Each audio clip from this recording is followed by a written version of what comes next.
Olá pessoal, tudo bem? Bom, a gente está aqui para dar continuidade que estava falando. Hoje a gente vai entrar no princípio do desprezo da ordem e ao mesmo tempo a gente já vai entrar na formação de grupos, tá? É muito importante. Essa parte ela entra num conceito que cai muito em prova, que é a ideia da própria formação de grupos, desprezando a ordem deles. Imagina a seguinte situação. Existe um grupo de pessoas, a gente pode fazer até essa ideia usando pincéis, por exemplo, tá? Aqui, ó, eu tenho pincéis todos diferentes, vamos colocar assim, ó, todos diferentes, tá? E aí o seguinte, eu gostaria de formar grupos de dois, né? Então eu posso pegar esses dois, eu posso pegar esses dois, posso pegar esses dois, posso pegar esses dois, posso pegar esses dois. Nota que eu estou formando várias duplas diferentes, né? Basicamente a ideia aqui é essa, é a gente formar essas duplas. Sendo que no interior da dupla não é importante a ordem, tá? Não interessa a ordem que eu vou colocar. Se eu colocar o preto na frente, o azul depois, ou vice-versa, isso aí não me importa. O importante é eu formar esses grupos, tá? Então essa é a ideia, tá? Então pensa no seguinte, imagina um grupo aí de 10 pessoas e eu gostaria de formar grupos de 3. Não me importo com a ordem. Então, eu só quero formar grupos de 3 pessoas. De quantas possibilidades a gente está falando? É basicamente isso, tá bom? Então, olha só, repara. O princípio de desprezo da ordem é a formação de grupos tomados P a P, ou seja, P é o número de elementos que eu tenho dentro do grupo, tá bom? De um total de N elementos, ou seja, N é o total de elementos que eu tenho no geral, né? N é o meu total de elementos e P é o número de elementos que eu vou colocar em cada grupo, tá bom? E aí a gente tem o termo chamado combinação de N em P.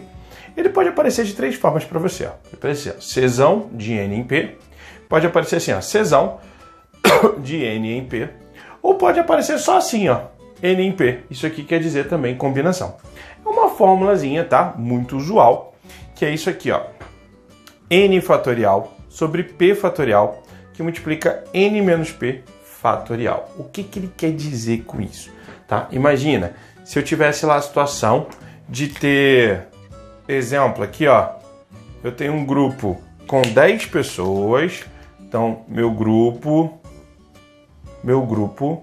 tem 10 pessoas, e eu quero, vamos botar aqui o total tem 10 pessoas, fica mais fácil de vocês enxergarem, ó. No total eu tenho 10 pessoas e em cada grupo eu quero colocar 3 pessoas. De quantas formas eu posso fazer, né? Eu quero criar uma equipe de 3 de um total de 10, né? A gente vai fazer uma combinação de 10 em 3, né? De 10 tomados 3 a 3. Como é que vai ficar isso aqui, ó? Vai ficar 10 fatorial em cima e embaixo eu vou botar, ó, o 3 fatorial, ou seja, o P fatorial, e multiplicar isso daqui por N menos P fatorial, ou seja, a diferença entre eles dois, ó, 10 menos 3 fatorial.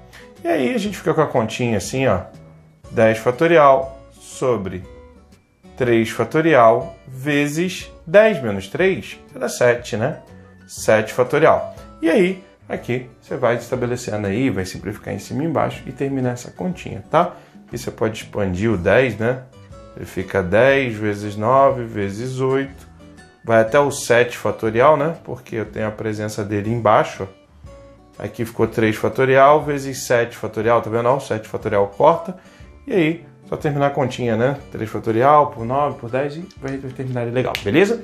Então, vocês viram que é basicamente aplicar uma fórmula.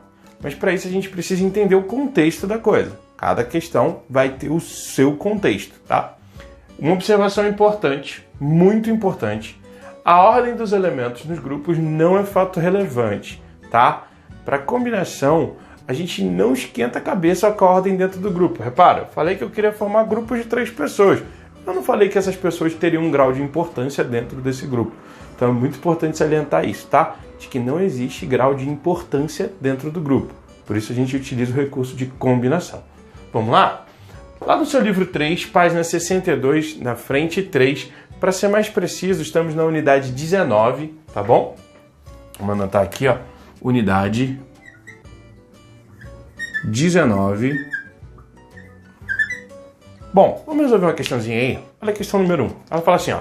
Certa lanchonete possui 5 funcionários. Então, nós temos 5 funcionários.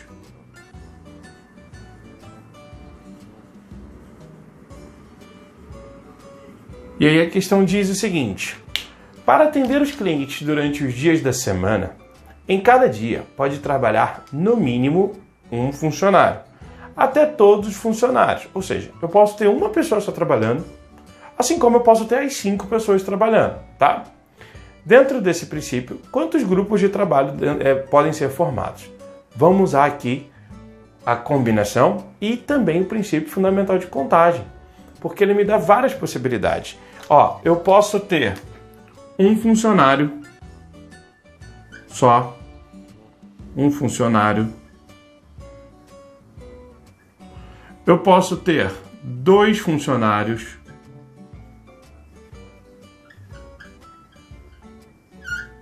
Eu posso ter 3 funcionários.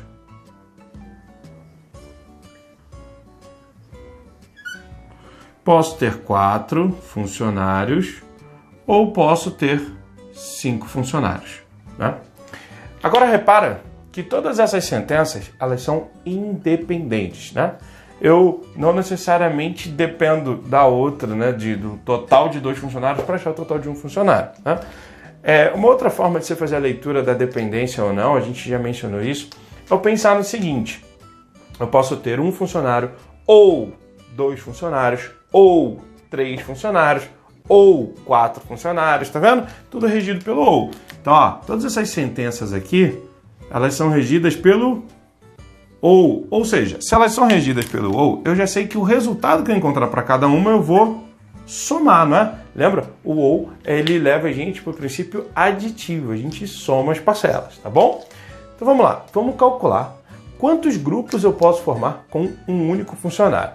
Bom, se eu tenho 5 funcionários e eu quero formar grupos de uma pessoa, então eu posso usar a combinação. É claro que está bem notório quantos vão ser, né? Mas a gente pode usar. Então, aqui ó, eu estou dizendo que o N é igual a 5 e que o P é igual a 1, né? Eu quero formar grupos de 1. Então, a gente vai ter... lembra da formulazinha? Tá lá bem aqui, ó. N fatorial sobre P fatorial, que multiplica N menos P fatorial. Então, a gente vai ter 5 fatorial sobre 1 fatorial, que multiplica 5 menos 1 fatorial. Isso aqui vai me dar 5 fatorial sobre 4 fatorial, que é igual a 5, ok? Então, primeira parte aí já foi, né? Exatamente essa continha. Para segundo caso, ó, agora são 2 funcionários. O que vai mudar? O N vai continuar sendo 5. O P que vai mudar, vai passar a ser 2, né? Então eu vou fazer, ó, N igual a 5, P igual a 2, né? Então a gente vai ter 5 fatorial sobre 2 fatorial, que multiplica 5... Muito pequeno isso aqui. Vamos abrir aqui. Então aqui, ó, retornando, N igual a 5, P igual a 2, ficamos com 5 fatorial sobre 2 fatorial, que multiplica 5 menos 2 fatorial. Isso aqui vai virar 5 fatorial sobre 2 fatorial vezes 3 fatorial, né? Bom, só fazer a continha ali, o fatorial você lembra o que é, né? Vai ficar 5 vezes 4 sobre 2, vai dar 10. Né? Só para acelerar aqui o cálculo, tá? Então, ó, eu posso ainda ter 3 funcionários. 3 funcionários. Né? Vamos botar assim para a gente economizar espaço. Com 3 funcionários, o N vai ser 5 e o P agora vai ser 3, porque nos grupos que eu quero formar vão ter 3 pessoas. Então a gente vai ter 5 fatorial sobre 3 fatorial vezes 5 menos 3 fatorial. Então ficaremos aí com 5 fatorial sobre 3 fatorial vezes 2 fatorial. Notem, ó, que é a mesma coisa que o anterior. 2 fatorial, 3 fatorial, 2 fatorial, 3 fatorial embaixo. Então isso aqui vai dar o mesmo resultado. Vai dar 10. Beleza? Agora, ó, continuando aí. Com 4 funcionários agora. 4 funcionários. O que vai acontecer? Segue o mesmo padrão, ó. O N vai ser 5 e o P vai ser 4, né? Então a gente vai ter aqui, ó, 5 fatorial sobre 4 fatorial, que multiplica 5 menos 1 fatorial.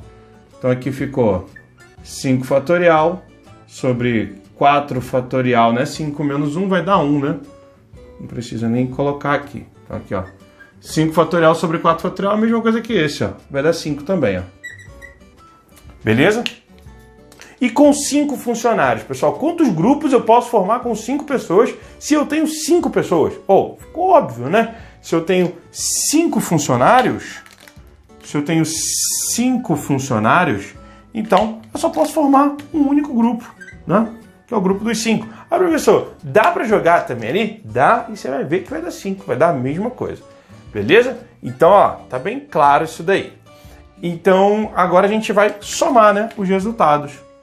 A soma dos resultados é a nossa resposta. Então, ó, somando, ficou 5 com 5, 10, 20, 31, né? Então, temos aí, ó, 31 possíveis grupos e a gente marca como alternativa a letra D de delta. Beleza? Então, você vê que a coisa não é difícil a aplicação, né? O complicado pode ser um pouco a interpretação do texto, mas fazer a combinação, ela é bem tranquilo, tá? Não é tão complicado, não. Lá no seu roteirozinho vai ter umas questõezinhas lá, procura resolver elas, tá? Na próxima aula a gente fala mais um pouquinho disso daqui e resolve alguns exercícios juntos, beleza? Então, até a próxima aula, pessoal. Tchau, tchau!